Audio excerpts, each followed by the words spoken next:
नमस्कार मित्रांनो, सुस्वागतम. मुरंबा मालिकेच्या आजच्या भागामध्ये आता जेव्हा गेस्ट हाऊसमध्ये आता अक्षय आलेला असतो तेव्हा रमा ही दरवाजा उघडते आणि माही आता बाथरूममध्ये लपलेली असते. तेव्हा आता अक्षय जेव्हा आता रमाला बघतो आणि विचारतो की रमा, अगं हे काय, आज ही कुठली साडी आणि 2 वेण्या, अचानक तू असा लुक का बदलला?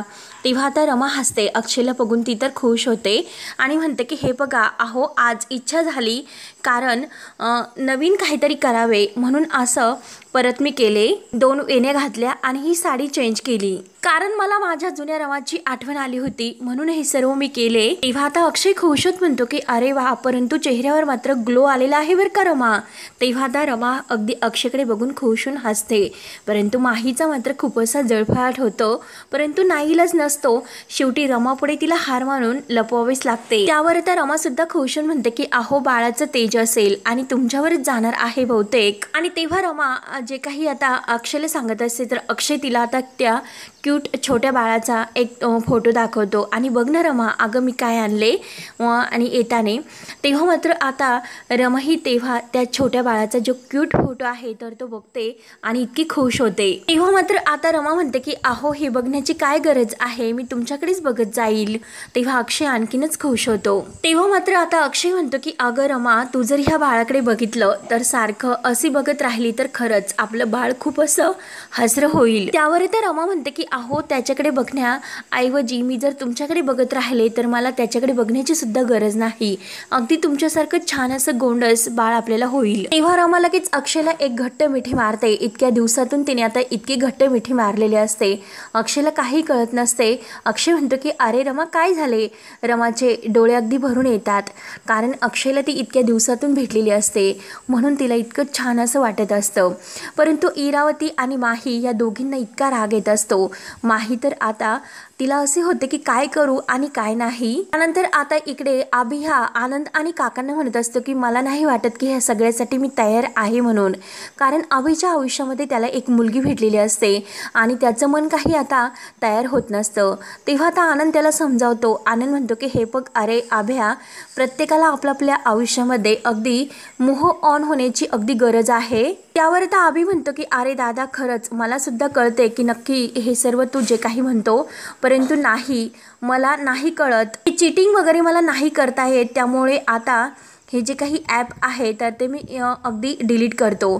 तेव्हा आता हे बघ लगेच आनंद म्हणतो की अरे अरे तू प्लीज समजावून घे अभि, थोडासा शांत हो. अरे काका म्हणतात की तुझी आई गेली होती तेव्हा हीच वेळ माझ्यावर आली होती आणि हे पग माणसं जातात परंतु समृद्धी आपल्या मनामध्ये कायम असे ठेवून जातात रे. त्यामुळे हे पग जगणं सोडायचं नसतं. आणि तू काय म्हणाला अभिस? अरे शेरो शायरी आणि ती डायरी याबद्दल तुम्हाला कसं सांगणार? अरे तुमच्या सगळ्यांचा मी बाप आहे हे तुला कळले का? तेव्हा मात्र आता रमाकांत काका आणि अभि एकमेकांना अगदी घट्ट मिठी मारतात.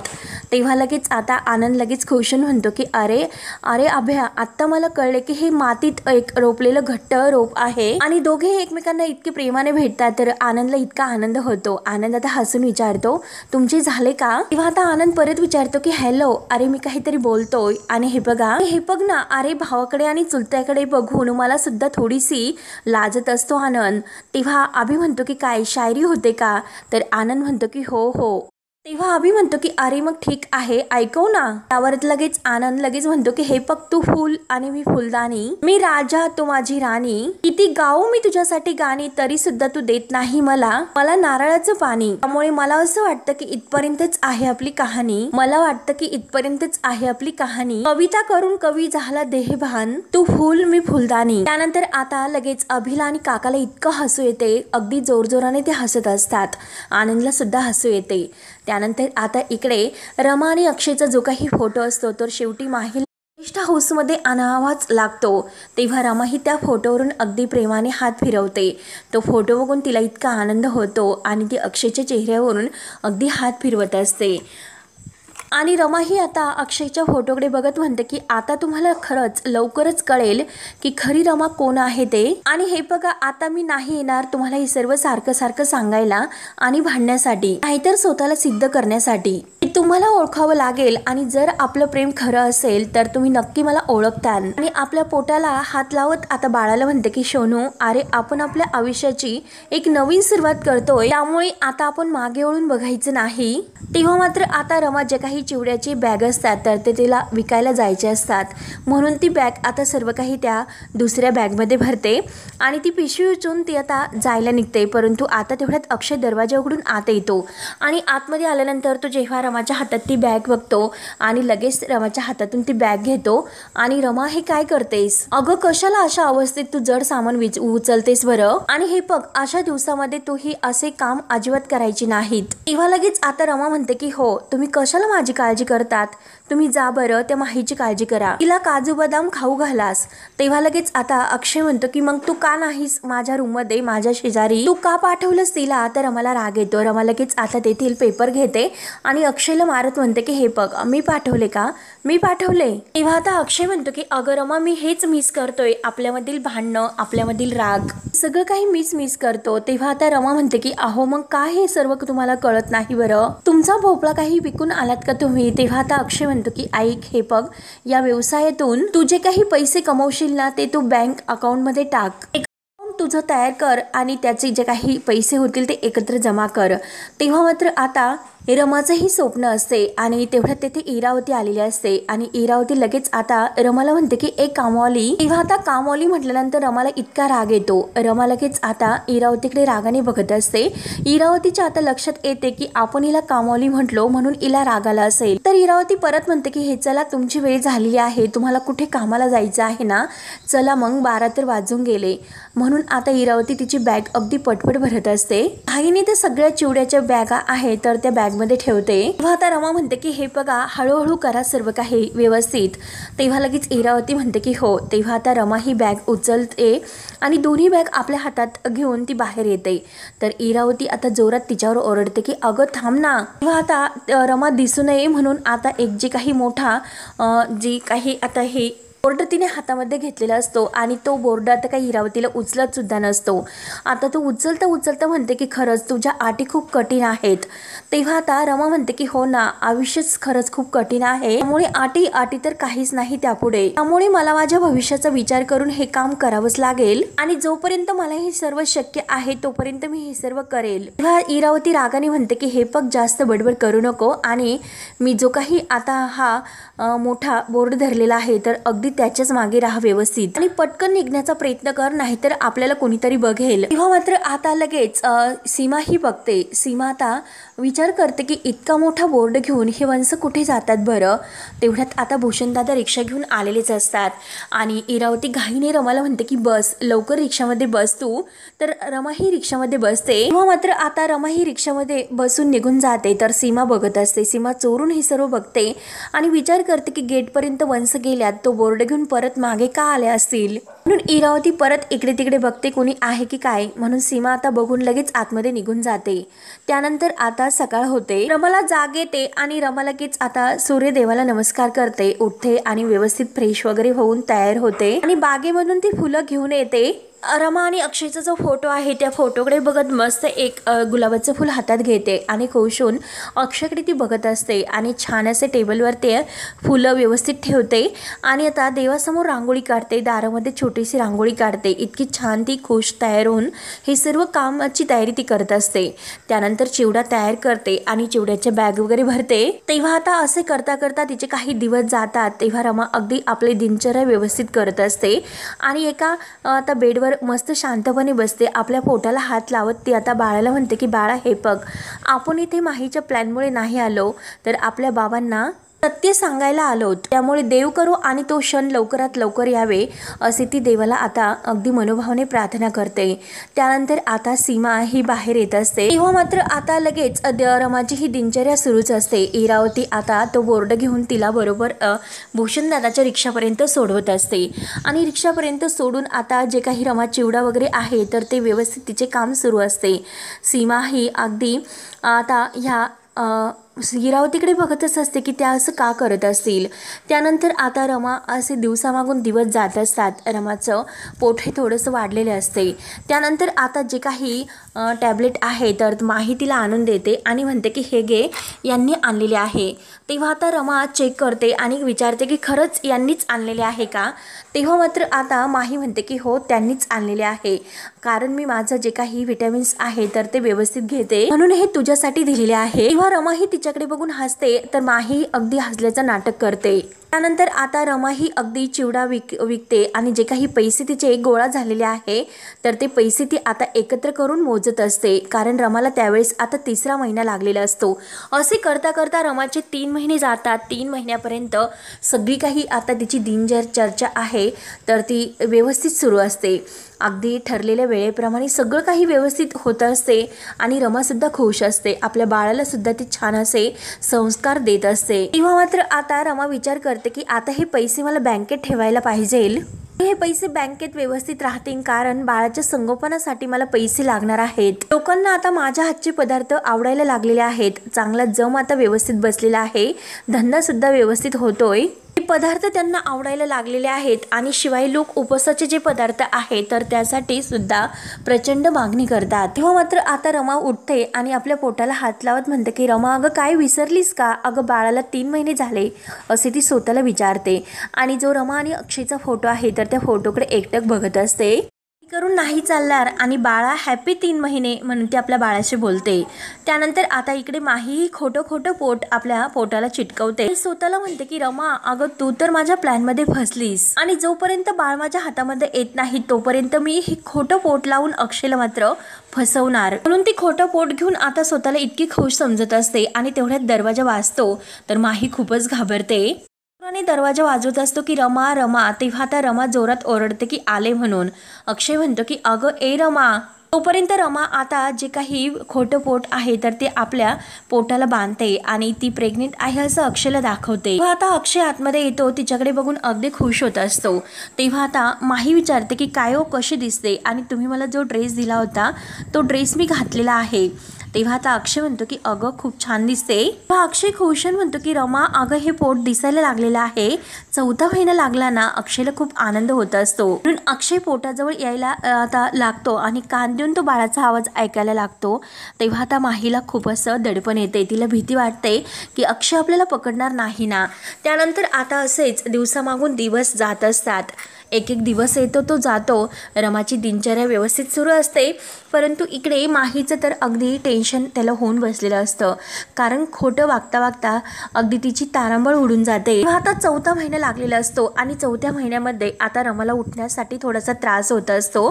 ती काही पुस्तक वगैरे वाचत असते. तेव्हा पुस्तक वाचता वाचता तिला विचार येतो आणि ती विचार करते की बघता बघता आता 4था महिना सुद्धा लागलेला आहे आणि रमा तुला त्यासाठी आणखीनच काळजी घ्यावी लागेल. आणि ह्या सगळ्या अवस्थेमध्ये आता ही जी काही बाळाचा 4था महिना आहे तर त्या सगळ्या म्हणजे मला माझी काळजी घेण्यासाठी जर कोणी माझ्या सोबत असते तर खरंच मला खूप बरं वाटलं असतं. एक खूप मोठा आधार माझ्या पाठीमागे असल्यासारखा मला वाटलं असतं. परंतु आता सध्या तर ह्याच परिस्थितीमध्ये माझ्या पाठीशी कोणीही नाही आधार देणारं. आई आणि मावशी तर मला म्हणायच्या की रमा, अगं तुला दिवस गेल्यानंतर तू माहेरीच येऊन राहा, आम्ही करू तुझं सगळं काही, अगदी तुला काय हवं काय नको. आणि सासरी असताना जेव्हा सीमा आई म्हणायच्यात की तू इथेच राहायचं, तुला काय हवं काय नको हे सगळं काही मी बघेल आणि रमा तुझं हे बाळपण मीच करणार आहे. आणि आता खरंच माझ्यावर काय हे दिवस आलेत, मी तर एकटीच वेगळीच राहते, ती पण एकटीच आणि यांच्यापासून लांब, घरातल्यापासून सुद्धा लांब. तेव्हा आता रमा म्हणते की पण एकटी कुठे आहे, अगं तुझं बाळ आहे ना तुझ्यासोबत आणि यांचा फोटो सुद्धा म्हणजे हे सुद्धा तुझ्यासोबतच आहे. म्हणून ती आपल्या मनाला थोडंसं आवडते. आणि तेवढ्यात रमाला तिला आता फोडणीचा वास येतो आणि तिला खूप अशी मळमळ होऊन उलट्या व्हायला सुरुवात होते. आणि हल्ली खरंच कोणी फोडणी दिली असेल, मला खरंच फोडणीचा वास सुद्धा सहन होत नाही, म्हणून रमाला उलट्या होत असतात. त्यानंतर आता इकडे अक्षय हा आपल्या रूममध्ये असतो. तेव्हा आता अक्षय हा रमाकडे बघत असतो. रमा तेथे आता काही म्हणजे ही माही तर तेथे आवरत असते. तर अक्षय तिला विचारतो की अगं तू तर प्रेग्नेंट आहे, पण बघ ना अगं तुला काही उलट्या मळमळ वगैरे काही असं काहीच होत नाही, तुझ्यामध्ये काही असे बदल जाणवतच नाही, तुला कसलाही त्रास होतच नाही. तेव्हा आता रमा म्हणजे ही माही हिला धक्का बसतो. ही म्हणते की काय बोलतात तुम्ही आणि तू किचन किचनमध्ये सुद्धा काम करत असते आणि तुला किचनमध्ये काम करताना सुद्धा काही मळमळ वगैरे होत नाही, म्हणजे तू प्रेग्नेंट आहे. प्रेग्नेंट असताना मात्र हा सर्व त्रास होत असतो, परंतु तो त्रास तर तुला कोणताही त्रास मला होताना दिसत नाही. तेव्हा आता माही तर आता या अक्षयला काय उत्तर देऊ हे तिला काही समजत नसते, कारण ज्या खऱ्या रमाला अगदी ती प्रेग्नेंट आहे, दिवस गेलेले असतात म्हणून तिला खूप अशी मळमळ उलट्या होत असतात. अक्षय पुन्हा तिला विचारत असतो की अगं तुला कशाचाच त्रास होत नाही, म्हणजे तू नॉर्मल आहेस ना. तेव्हा आता माही लगेच रागाने म्हणते की तुम्हाला काय म्हणायचं आहे की मी प्रेग्नेंट नाही का. त्यावर आता अक्षय हसतो. अक्षय म्हणतो की नाही ग, मी असं कसं म्हणेल बरं. तेव्हा अक्षय म्हणतो की अगं म्हणजे मला असं म्हणायचं आहे की हे बघ, मागच्या वेळेस तू जे काही कैरी, चिंच, बोर हे जे काही आंबट पदार्थ खाल्लेत आणि त्यानंतर मात्र कधीही तू ते पदार्थ सुद्धा मागितले नाहीत, म्हणजे तू कधीही म्हटली नाही की मला आंबट खावंसं वाटतं, चिंच खावीशी वाटते, बोर खावंसं वाटतं, असं तर तुला काही आंबट खावंसं वाटल्यासारखं तू काहीच म्हणली नाही आणि ते पदार्थ सुद्धा तू मागितले नाही, म्हणजे असं वाटतं का. तर माही लगेच रागाने विचारते की काय वाटतं तुम्हाला. तेव्हा अक्षय परत हसतो. अगं काही नाही आणि चल आपल्याला आज डॉक्टरांची अपॉइंटमेंट आहे, आपल्याला जायचं आहे, उशीर होईल आणि चल आपण निघूयात. तेव्हा आता माही लगेच अगदी गोंधळल्यासारखी होती. नक्की आता काय करू, कसं यांच्याबरोबर डॉक्टरांकडे जाऊ असं तिला होते. तेव्हा आता शेवटी रमालाच तिला आता अक्षयबरोबर पाठवावे लागणार असते. त्यानंतर आता इकडे पार्वती आजी आपल्या रूममध्ये काहीतरी काम करत असते आणि सीमा तेवढ्यात तिथे धावतच येते. तेव्हा सीमा पार्वती आजीला म्हणते की काही काम करतात का. तेव्हा पार्वती आजी फक्त हो असं म्हणते, कारण बरेच दिवस झाले बरेचसे काम पेंडिंग राहिलेले आहे, त्यामुळे ते काम मी पूर्ण करते. सीमा म्हणते की हो काम करा आणि कॉफी वगैरे लागते का.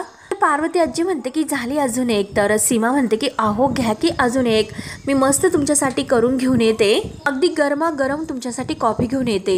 तेव्हा आता पार्वती आजी म्हणते की अगं मला जास्त नकोय आणि जास्त जर घेतली तर ऍसिडिटी होते फार. तेव्हा लगेच आता सीमा विचारते की अहो गरम पाणी हे घशासाठी चांगले असते. आजी लगेच म्हणते की अगं मला हे गरम पाणी प्यायचं म्हणजे मला गायचं वगैरे काही नाही, मला फक्त वाचायचं आहे. तेव्हा आता सीमा म्हणते की अजून काही. तर आता पार्वती आजी रागानेच म्हणते की सीमा अगं तुझं काय सुरू आहे, तुला काही माझ्याशी बोलायचं आहे का, काही काम वगैरे आहे का, तू अशी घुटमळ का करतेस. तेव्हा सीमा आता बेडवर बसते आणि म्हणते की मला तुमच्याशी बोलायचं आहे, कारण आता 2-3 महिन्यापासून तिने जे काही इरावतीला तो बोर्ड घेऊन जाताना बघितलेलं असतं आणि याचा जरा सीमाला संशय आलेला असतो. मग याच विषयी तिला पार्वती आजींशी बोलायचे असते, म्हणून ती पार्वती आजीला म्हणते की अहो 2-3 महिन्यापासून मी हे बघते की इरावती असा मोठा बोर्ड आहे ना, तो वंश अगदी आपल्या गेटपर्यंत घेऊन जातात आणि परत येतात. बरं नक्की यांचं काय सुरू आहे, मला खरंच त्यांचं हे काय सुरू आहे काही कळतच नाही. आणि हे बघा आई आजी मी त्यांना विचारणारच होते, परंतु असे वाटले की नको.